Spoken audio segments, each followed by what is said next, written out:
flat out. Most of them are, right? Yeah, and I think what you're wearing and your routine is good, and it gets you in a good place because it feels normal. It's like a song. If you listen to a song right before you go out, that's a rhythm you get into, and that's not have anything superstitious.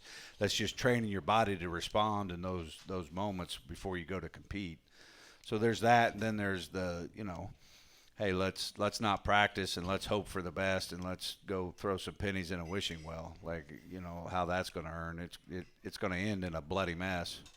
So one thing I did notice between the third and fourth quarters at Austin Peay, the sideline was dancing as you normally do. Did you bring your own music? Yeah. You brought your own music. Yeah, I'm sure we'll get emails on it. Yeah, this team's traveling with their own boombox.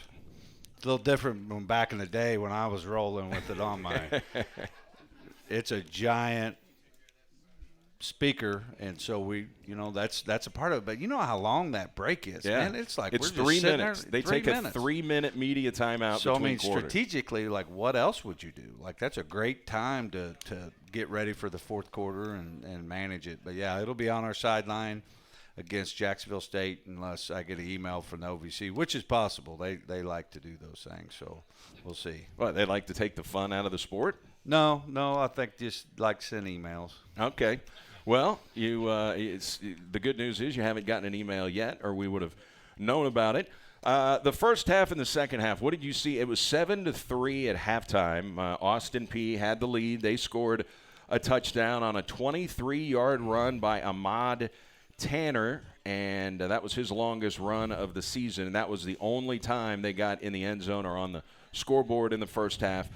You were limited to a 22-yard field goal from Kendrick Tiller. What were your thoughts on the first half of the football game? I mean, just what a performance by the defense.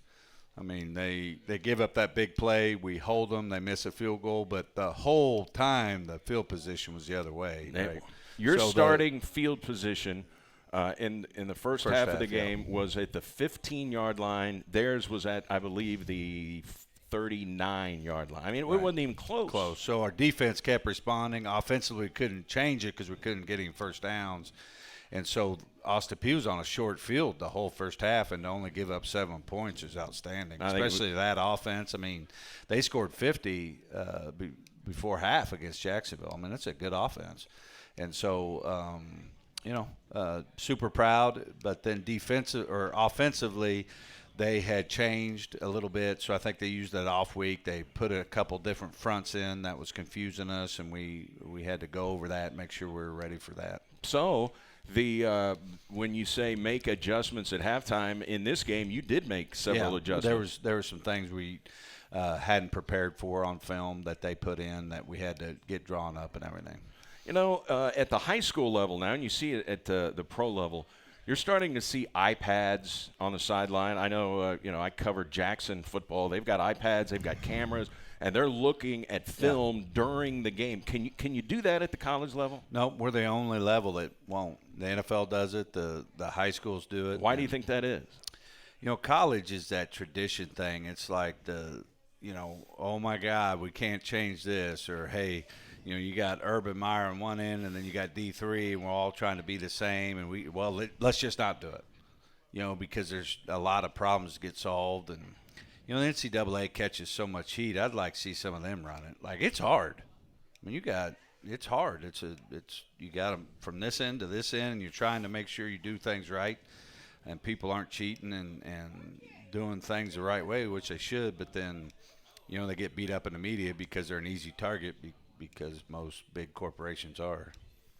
Your quarterback, Daniel Santa Catarina, coach, I noticed in the first half, he took some shots. He took some hits. Even one time, he threw the ball and just got drilled after he threw the ball. Legal hit, not a roughing the passer. But there were a couple of times he was visibly limping off the field. How banged up is he? He's banged up. I mean, he's been hit, and you just feel so bad for him. Thank God he's tough. I mean, he's been stitched up. He's been ice bath. I mean, you name it. He's been getting himself ready to play every week. He came out in the second half and was absolutely tremendous, throwing touchdown passes to two of them to Christian Wilkerson and then one to Aaron Alston. But just starting with Christian Wilkerson, man, it seems like if you just throw a ball up for Wilkerson, you almost have the confidence he is always going to go up and make the play. Yeah, I mean, he is just really good with his body. Really strong at reception point, and I mean, he has done it week in and week out in his whole career. There's a reason he's going to leave here with the most yardage of any receiver ever. Thing I appreciate is just, man, he is really blocking well, and he is trying to be a complete player. Like, it's not just when the ball's in the air. If you watch him do other things, you would be impressed with him also. How much do opposing defenses, because you watch all the film, how much do opposing defenses clearly game plan for him? It's kind of game dependent. They didn't. I don't know if they just felt like we couldn't get him the ball as well, but they got him some one-on-one coverage, and the 2 plays that he checked was that. It was basically one-on-one, zero coverage, and now explain that when you say check for the fans. You call a running play, and in these 2 instances where Santa threw touchdowns to Wilkerson, they were supposed to be running plays. Yeah, they call comes in, he gets lined up, he sees the matchup at zero coverage, pressed on Christian, changes the whole play and throws it to him. I mean, that's amazing, right? Because if we'd have stopped and the coordinator would have changed the play, that would have gave them time to change their defense, right? And so when you can handle it from the quarterback position, it's like knowing the cards they have, and you get to play the perfect card to what they have, and that's what happened. And of course, you got to still execute. You got to throw a good ball. You got to protect. You got to catch it. And so, and that was just good to see. And it pumped a lot of energy and confidence into our sideline and into our offense. Like, let's build on that. And when your best players, and I'm talking about Santa, and you're looking at Christian Wilkerson, when those guys start making plays, everyone else can feed off of that, right? Yeah, exactly. And it's like what you talk about, why Austin Peay was playing so good, because they had success. You know what I mean? You focus on the good, you do good, the good gets better. You ran the football really better than any other team has run on them. You end up running for 124 yards. They were giving up 68 per game. You get 124 against them. What did you think of your running game? I thought it was pretty good. I think we still left some plays out there. But I think if we would have knew what they were going to do to us the first half, or maybe adjusted sooner, because really a lot of that just happened in the second half. If we'd have able to adjust a little quicker, or our players would have been able to correct themselves out there, we'd have had success a little earlier. That schematically got us a little bit in the first half. Zion Custis had a 40-yard run in the football game, and a turf monster jumped up and tackled him, and he slipped and went down. How far do you think he's going if he doesn't slip on that play? I mean, yeah, you'd think he'd probably get it over with. The turf was pretty outdated. It's pretty thin. Yeah. It was. He slipped. He slipped a couple times. He slipped on a kick return. Yeah. It was a pretty thin surface. I'm sure they're looking at trying to redo their turf. Well, they blew all their money on the other parts of the facilities. Yeah, exactly. All right, so you look at what Zion Custis did in the game. He rushed for 66. Mark Robinson, 37 rushing yards. Geno Hess came in. He gave you an 11-yard run. So the three-headed monster, you were giving him different looks the entire game. Yeah, it was. And, it's just really tough. All 3 of those guys, they're not happy with that. They want more. You know what I mean? And so it's really, that's the dynamic. That's what makes our job tough, is trying to get everybody to,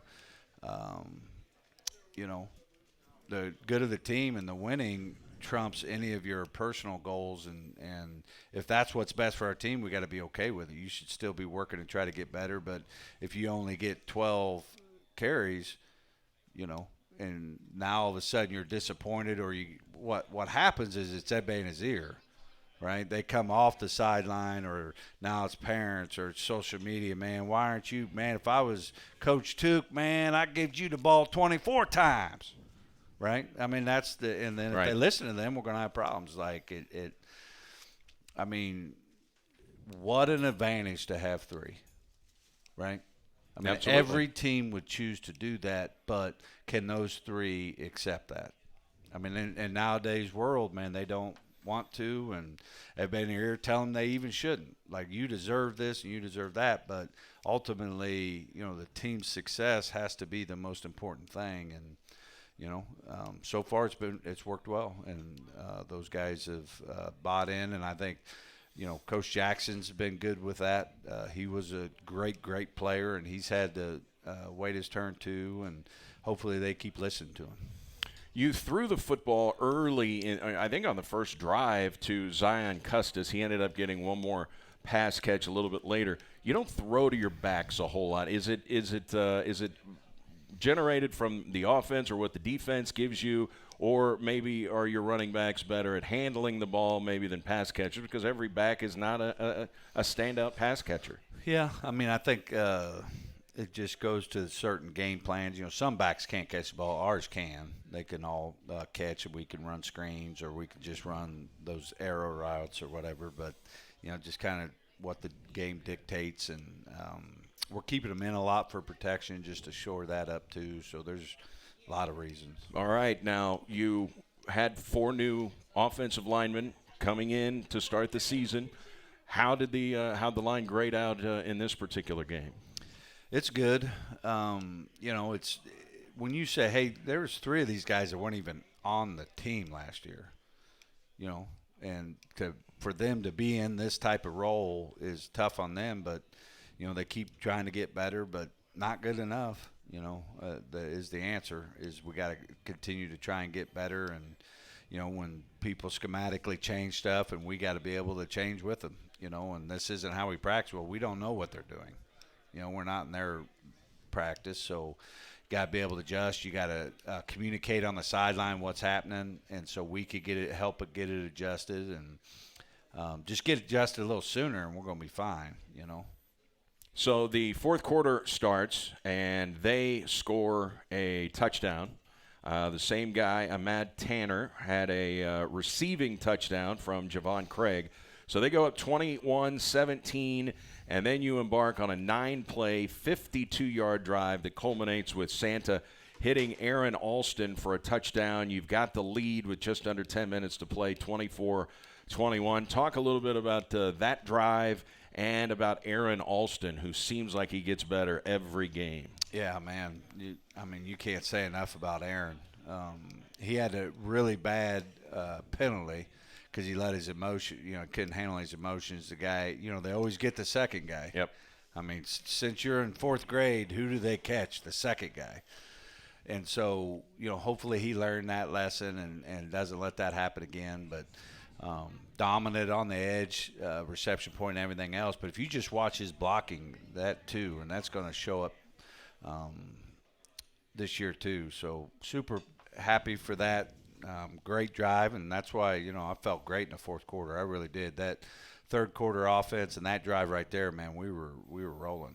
So you came into that game the second leading rushing offense in the OVC. Been able to establish an identity there. And if you're going to be that good of a rushing team, and I know people think, well, it's all about the offensive line. No, it is about the offensive line. You got to have receivers that are good blockers if you're going to rush the ball as effectively as your team has, right? Yeah, exactly. It's a team thing. I mean, you got the backs and the path and the timing and the wideouts blocking, and I mean it's everything.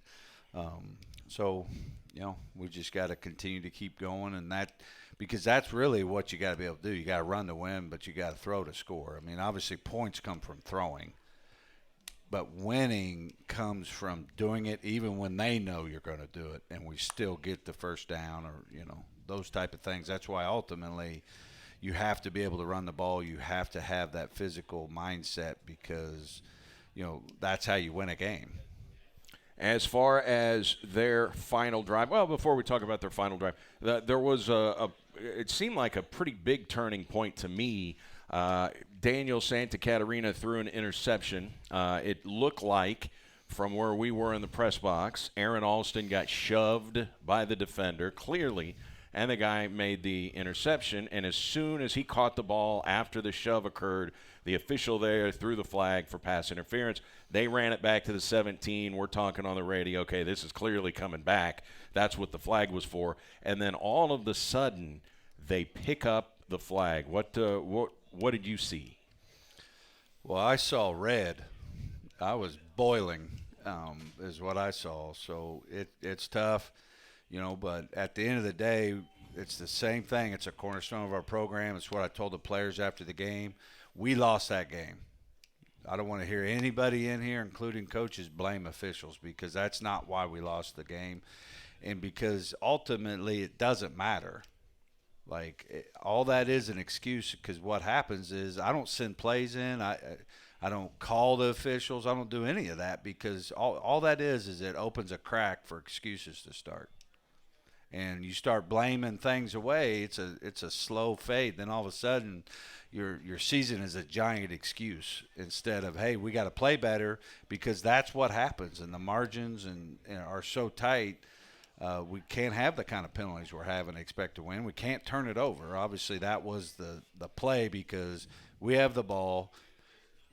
The next play, they have the ball on the 20 going in to score. That changed the whole game. It did change the game. So we can't let that happen. Don't throw the pick. And Aaron, Don don't care if, there's an elephant on your back. You throw him down, step on his neck, right, kick him in the shin, jump up and catch the ball. No excuses. So that was my message. All right, shin kicking. I wanted to say something else, but then I understand. I realized I was back in a public setting. Very nice. Very nicely played on your part. Now, when you say I don't send plays in, for people that don't know, there are coaches that will send video of certain plays in, and the director of officiating will review that at the conference level. I remember several years back when Tim Billings was the coach, SEMO lost the game at Eastern Kentucky on the last play of the game. They threw a ball to an All-American tight end named Patrick Bugg, and he just shoved the SEMO cornerback down, reached up, caught the ball, game over. And obviously Billings was upset about it, took that play, sent it into the league office. They sent him a letter back that said, you're right, they missed the call. That should not have been a touchdown. We're sorry. And that's it. Yeah, and you still lost the game. Right. And so that's why it doesn't change it. But, I do think our league is heading, or our college football is heading there. The NFL is now reviewing those, right? And because it does change a game, and you don't want that kind of if that would have happened versus the Giants and New England Patriots, there'd be boats burning. Yes. People be tipping buses over, because you need to try to get it right. You know what I'm saying? And so they're allowing even a judgment call to get reviewed, right? We already have that technology now. We're instant replay and stuff. So I wouldn't be surprised if that comes into, even at our level, where, that is such a big penalty. Let's make sure we get it right. What normally is said, and I know you said after the game that you didn't talk to the officials because you were too upset after that play, but what normally is said when an official clearly, something happened to initiate him throwing the flag, and then they pick it up? What kind of explanations do you normally get if an official will pick up a flag? Who knows? I get, it doesn't matter. Right. So, the whole time spent talking about it and all that, it was a unique, very visible, very critical play, and so it's going to get talked about. But at the end of the day, it's still going to be the same, and the reason doesn't matter either. Don't throw that ball, or, hey, Aaron, don't you ever let that guy get the ball. I don't care if you have to shank him. You get the ball back from him. Gotcha. What were your thoughts there on the, you came within probably, 15, 16 inches of picking up that fourth down run with Mark Robinson. It came down to fourth down and 3. You decided to run the ball with Mark Robinson. How close was that? Because I think you even asked them to take a look at the spot. Yeah, and I thought the spot was short, but I also didn't think it was all the way up. And that's basically what they told me. And the play's there, and that's what I said at the end. At the end of the day, they made a play, and we didn't. We make that play, I think, we're not even hardly talking about the interception. We're going down, and we're going to score, and we're going to talk about winning a fourth quarter game again. So that's the message. It's tight. We got to detail everything about our program and our team and do everything we could control to go beat a great football team this weekend. All right, they scored 28 points, Coach. They have been averaging much more than that. They came in averaging 34 points per game. Now they're at 33 points per game. So defensively on their field, on offense that just scored over 50 on Jacksonville State, and you held them considerably under their average. Yeah, I'm really happy with defense. The only thing that I'm disappointed is we're not getting the takeaways. We had several balls that I felt like we should have picked. I know three, in fact. DJ had his hands on one. Yeah. And so those are we make one of those, and it's a different game. That's the thing. Like, takeaways can change a game, and we haven't made the ones we need to make. And we're there. Schematically, we're there. We got our players there. We just got to get them dialed in fundamentally to get it done. And I think it was, and we'll have to take a look at it here. I think it was 2 for 11 or 2 for 12 on third down. It was 2 for 12 on third down. I know you came into the game next to last in the league at converting third downs. What are you seeing on third downs and why it's been such a challenge? Well, it's about first and second downs. So number one is the penalties. We got to eliminate the penalties, and I haven't been able to get that done yet.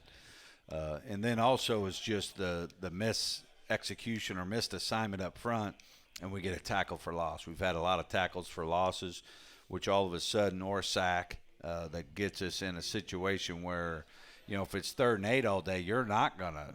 Sure. And so we got to fix the execution of the first and second down so we can stay on path, stay on point with the chains.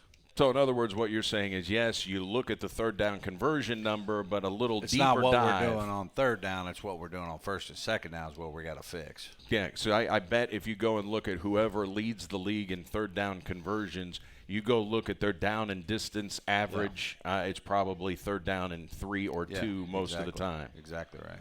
All right, so your thoughts on the trip to Austin Peay. You getting ready to go on a 2-game road trip, so you go over to Austin Peay, and you didn't like really the turf, but you look around and you see that stadium, and you see this is the reason their football program has gone from like a 26-game losing streak to they're probably in the national rankings this morning. Yeah, they are. They're number 19 in the country. Okay, so they're in the top 25 now. And I figured they think would be. And that's the thing that what a great year the OVC's having. We have 5 ranked or receiving votes. When does that happen, right? We have 2 ranked teams, and then we have 3, us including receiving votes. I mean, that's deep. Usually it's a 1 or 2 horse period. Right. And to have the kind of depth that we have as a league, is really going to help us all. Because it's about getting 2 or good year 3 into the playoffs to strengthen our how people view the OVC football wise. So it's going to be a crazy finish, crazy run here for the OVC. Deterion Richardson is going to join us here coming up in just a moment. Coach, he was a state champion wrestler in high school, and I think the first ever state champion at his high school. Football coaches like having wrestlers for football players, don't they? Absolutely. I think the number one reason I like it is because they know how to work. If you're a lazy person, like the last thing you're going to do is step on a mat and get it on for 3 minutes, right? And so I love that. Number 2 is just they know how to compete. Like you're constantly in a heated competition. And then just the natural things athletically, like the leverage, the hand strengths, all those things. And, man, you guys are ready for a treat. This guy is like the mayor of the football team. He doesn't know a stranger. He's probably the most liked guy. He's got one of the best laughs on the team. He obviously, he looks pretty good. He dressed up today. He's got him a nice little medallion. But I'll tell you, he's seen things that people shouldn't see. His brother passed this past year for a gunshot wound, and he held him while he passed. And so sometimes people don't realize just what young people have to go through. And he's going to be the guy that changes his family tree. If you look at his family tree, it's all one way, and he's going to be the guy that these future generations are going to point out. They go, I'm going to be like Day Day. I'm going to go to college. I'm going to get my degree, and I'm going to be a great man. I'm going to have great character. I'm going to raise a great family, and I love the guy. I mean, it's just what makes what we do so special. So you guys are in for a treat. He'll be the funniest guy up here. All right, let's get him up here. Deterion Richardson, Day Day, will join us when we come back. We're at Wings Etc. in Cape. It's the Red Hawks Coaches Show on SEMO ESPN. Game on the TV, make a sports bar. Wings Etc. in Cape and Jackson beg to differ. They take their sports bar status seriously. Wings Etc. is the host of the SEMO Coaches Show every Monday.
We hope you'll make plans to join us over there next week.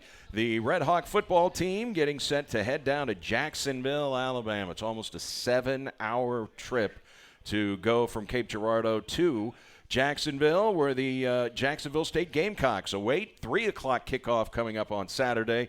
And one of the guys lining up over the football will be Deterion Richardson, and he joins us now. How are you? Pretty good. How you doing? I'm doing good. We were talking barbecue a little earlier because you're from Liberty, Missouri, which is basically a suburb of Kansas City. So tell us a little bit about the Kansas City barbecue for anybody that hadn't had any of it. Kansas City barbecue, top notch. Don't let Memphis or anywhere else tell you any other thing. It's Kansas City all the way. Well, I've had a chance to get both of them, and that's usually I'm traveling with the basketball team, and Coach Ray is from Kansas City.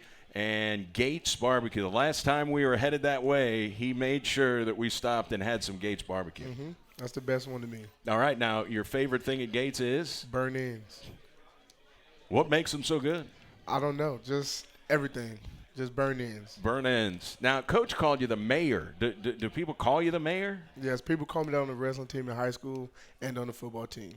Now, you win a state championship in wrestling, the first ever in the history of North High School, the first guy ever to win a state championship. What was that like, your run to a state title in wrestling?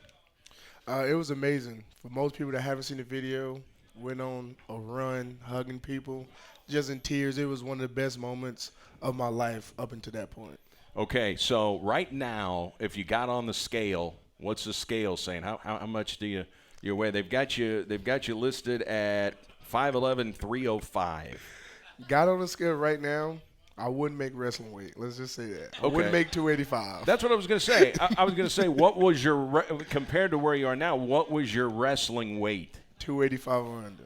Okay, so if you're over 285, is that what category would that be? You just won't wrestle. Okay, So there's basically, wrestling is from 220 to 285, and that's all just heavyweight. okay, that's heavyweight. So anybody that thinks that a heavyweight doesn't have to cut weight like some of the smaller guys, they're wrong. They're wrong because we got to. So you had to hit it at 285. Tell us about the guy that you met in the state championship. The guy I met, I think he was from like McClure North. Never met him. And he was a lighter guy. He was like 260.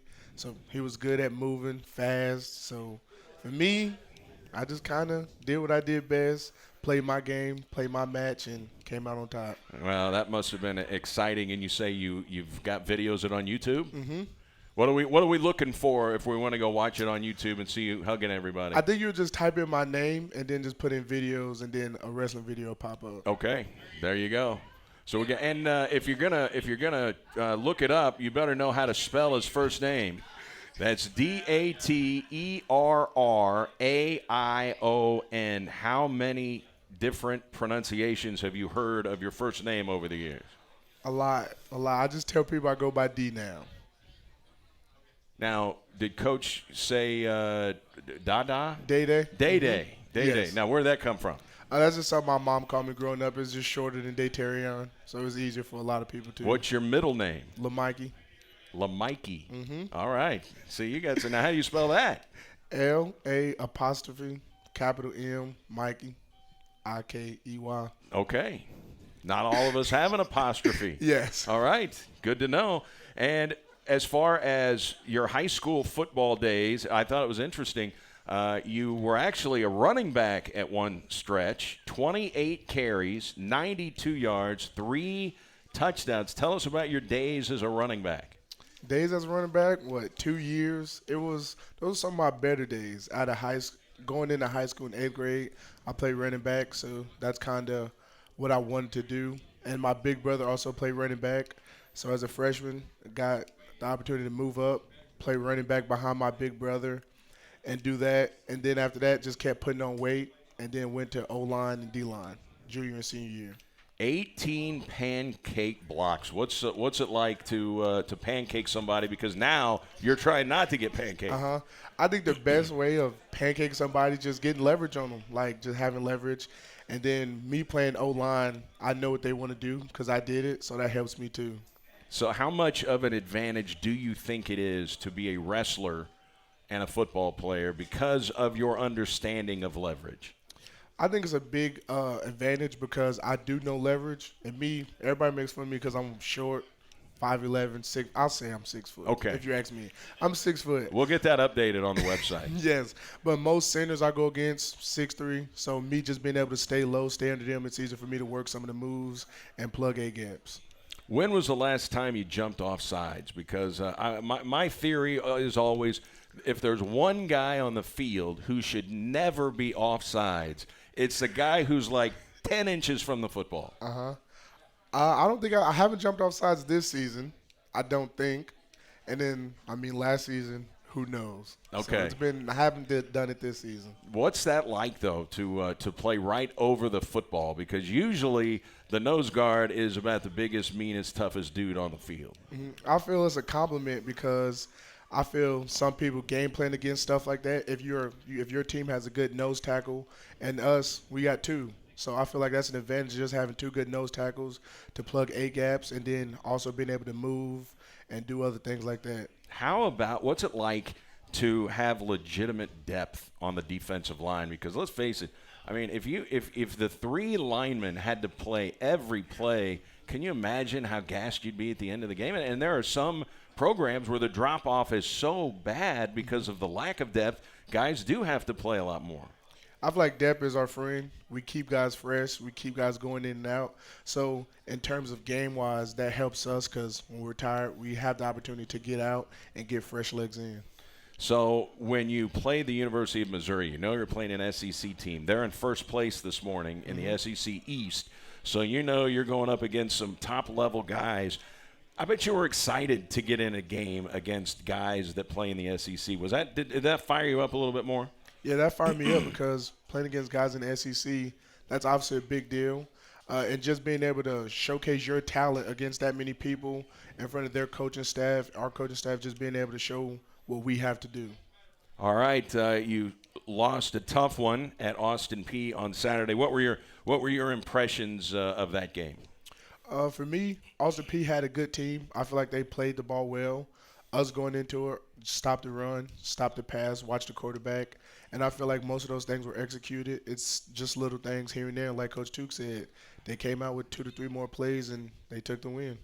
You know, the last couple of weeks you have played against really athletic and mobile quarterbacks, and Bailey Fisher of Tennessee Tech and then Javon Craig of Austin Peay. How much more of a challenge is it when a guy can get out and really hurt you with his legs if the play doesn't go the way that it's supposed to?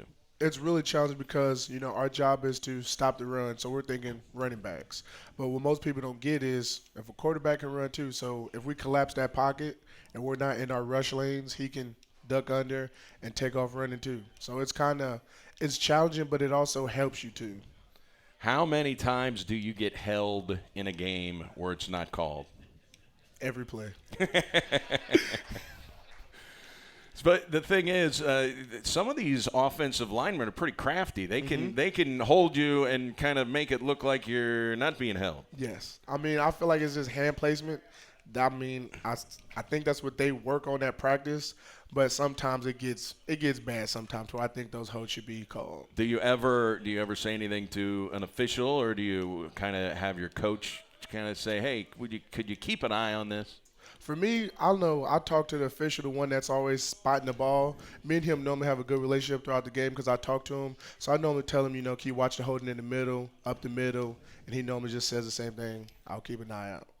Well, and you being the mayor, I'm sure that the official never gets mad at you. Yeah, he does. We talk. We throughout games we play, and we just have a good game. I mean, that's what we're here for. Who is the biggest talker on the defensive line? Is it Clarence Thornton? Or is it you? I would say we're both. We Okay. both have our fair share of talking. Who is the baddest man in the weight room?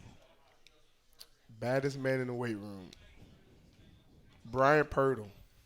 The linebacker, really? Mm-hmm. Why is he so bad? He gets in, does his weight, lift the weight, and gets out. That's impressive to see sometimes. All right, what's your best squat? I think the last one was mid-6, so 635, something around there. Wow, that you got to be pretty pumped if you're squatting 635 pounds. Yes. Anybody squat any more than that? I think Brent Selesky, he just did 645 or something around there. Oh, so he topped your record. Yeah, he upped me by 10. So now, what are you gonna do about that? Next spring, go back and try to go 650. All right. Talk about this defense because 2 weeks in a row you have done a good job holding a high-scoring team under what they normally score. Now, Tennessee Tech, they had to get their scoring in overtime, but during regulation, you've held your last two opponents under what they normally score. For me, it's just kind of something I'm used to since I've came to SEMO. It's just been part of the culture just running to the ball, tackling well, and doing our job on defense to put our team in a position to win a game. You know, I know you love your teammates, and I'm sure you love Zach Hall and Justin Swift and those guys who put up these big tackle numbers, and they're impact-type guys, but they don't put up the numbers that they put up on a regular basis if it's not for you guys on the defensive line. It seems like maybe the linemen don't get as much credit as they deserve, but I know the coaching staff knows how valuable you guys are. Yes, we got a joke. We tell Justin, Swift, Zach, we tell them that we're their offensive line, so we block for them so they can, get in position to make those tackles. Who is the toughest guy you've ever gone up against? Toughest guy. I don't really have a toughest guy. I feel like, everybody does their job to a certain extent, and I got a job to do too, so I wouldn't really say there's a toughest guy. All right, the most irritating guy you've played against? Most irritating. I don't know. I really don't Nobody know. comes to mind. Nobody comes to mind. All right, the most irritating team, maybe the team that talks trash the most that gets under your skin. Tennessee State. Tennessee State. Tennessee State. All right. Well, we're going to go to Tennessee State later on this season, so we'll get a chance to find out what kind of trash talk is going on. Now, you're going down to Jacksonville. You know they'll have a big crowd. They're nationally ranked. They've won the OVC football championship 5 consecutive years. You guys beat them last year, and it looked like you were going to, they weren't going to win the OVC championship. What are your thoughts getting ready for Jacksonville State? Because this has turned into a pretty good rivalry here between you two schools.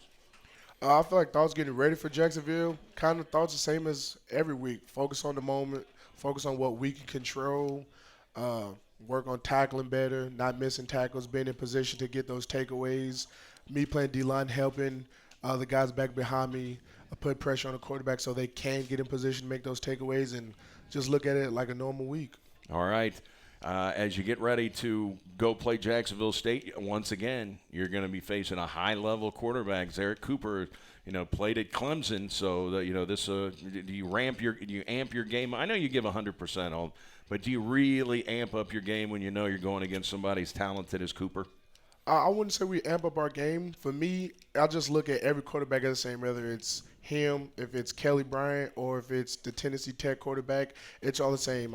They can affect the game in a way. I can affect the game in a way. So I try to do my job and make sure everybody else on my team does their job. All right. What was on the menu for you today? I think I got 24 bone-in wings. 24. Are they all gone? No, I still got them. I'm taking them to go. Okay, you're getting them to go.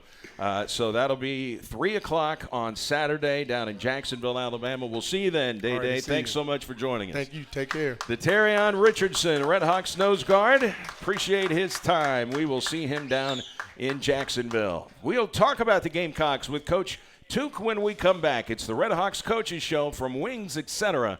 on SEMO ESPN. Sports fans are 20.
And we've got one final segment here with Coach Took. Thanks again to Detarion Richardson for joining us, and I can see why he's called the mayor, Coach. Yeah, just great personality, and he's going to be super successful at whatever he does. Just a great teachable moment about you get to choose your attitude, because the things that he has gone through, there's a bunch of those guys that had adversity in life and they've chose the other way, and he didn't, and it's pretty inspiring. So it'll be back-to-back weeks now playing a nationally ranked team. Now, Austin Peay, I think they were 29 last week. I mean, they were the fourth most receiving votes team. They've jumped up to number 19. You're at 27, and Jacksonville State is 14 in one poll, 16 in the other. So it's another opportunity for you to play a nationally ranked team. It's kind of like Murderer's Row, your schedule here. I mean, you go and play at Montana State, a top 10 team. Then you play an SEC team who's in first place in the SEC East. Then it's Austin Peay, it's Jacksonville. Now Martin looks like they're the talk of the league after what they did to Tennessee Tech. Then you got Martin after that. I mean, that's a pretty tough schedule. And I think that's the thing that I'm glad is the OVC is so good. So hopefully people are watching this, because ultimately – this is a resume we're building, and so everybody else is for these playoffs, and they look at that and who we've played, but also what these other teams are doing in the league. We know about Zarek Cooper, the transfer from Clemson. It's truly one of the elite quarterbacks in the OVC. You did a good job against him last year, but this guy has got a load of talent, doesn't he? Yeah, I mean, they got skill. He's obviously a prolific passer, and it's going to be a challenge. It seems they're a little streaky. They haven't played well on the road, but at home they have played well. They beat number 2 team at the time, and beat everybody at home. So, it feels like they're a home team. Well, I'm sure we're going to get their best. It's homecoming. We beat them last year. It's a rival, and I know their team, their coaches are going to be excited to play the Redhawks.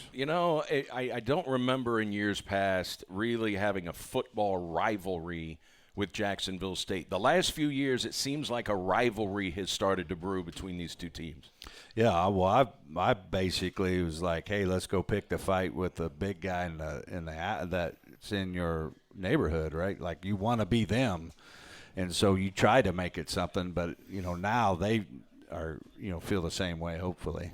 What impresses you the most or worries you the most with Jacksonville State? Just the big play ability. I mean, they can really jump on them. I don't know what the score is. If you looked at this Eastern Washington, it is wild. Yeah. I mean, you'd think the game is over, and I mean, they go and turn the game around like that. It's just they're so explosive that you could just – a couple plays jack something up, and all of a sudden they jump out. So that's the thing as a coach we just got to do a great job with. We talked about teams game planning for Christian Wilkerson. You got a game plan for Josh Pearson, don't you? Yeah. He's a tremendous wide receiver. Yeah, especially in the red zone. You look at his touchdowns. He is elite. He's got the size and the speed that makes him dynamic, and we got to know where number 11 is for sure. Their running game, and now we're still a long way to go in this season, doesn't appear maybe that it is as dynamic as it has been. I'm not downgrading. It just doesn't seem like the numbers are as dynamic as they've been in the past. Yeah, I mean, they've kind of changed. Like the old school Jacksonville State was going to run it and make you like it. But with this quarterback, I think they feel like this guy can sling it. And so I think they're kind of tweaking towards his skill set maybe a little bit more. Biggest keys to going down there and knocking them off? Well, I mean, it is definitely number one is the turnover margin. If we did a better job Saturday, we win, and they did, so they won. So that is the thing that changes everything. So we got to do a great job with that. Historically, they haven't taken care of the football very well. And so we got to try to make plays there. And then I think from there we got to worry about ourselves. Though we got to minimize the mistakes we're making on the penalty front. So I got to try and solve that equation this week. You talk about game day atmospheres in the Ohio Valley Conference. I'm not sure there is a better game day atmosphere than in Jacksonville, Alabama. Yeah. I mean, it's a tremendous stadium. It's tight. I mean, it's the tightest sideline there is in the league. You got the big sides, and their fan support's great, homecoming. And so, it's going to be another, but it's not probably going to be Montana State or Mizzou. And that's the nice thing is we are battle tested on the road. And so, we got to try and, sneak one of these on the road. 3 o'clock Saturday in Jacksonville, Alabama. We'll see you then, Coach. Thanks for your time. Thank you. Coach Tom Matukowicz, thanks to Deterion Richardson. Thanks to Dean Field, Mike Rennick, our engineers on site. We'll get you to the Stephen A. Smith Show on ESPN Radio. And don't forget, 6:30 tonight, you can hear Cardinal Baseball Game 3 in Washington right here on SEMO ESPN 1220. So for a final time, everybody, so long from Wings Etc., home of the Red Hawks Coaches Show.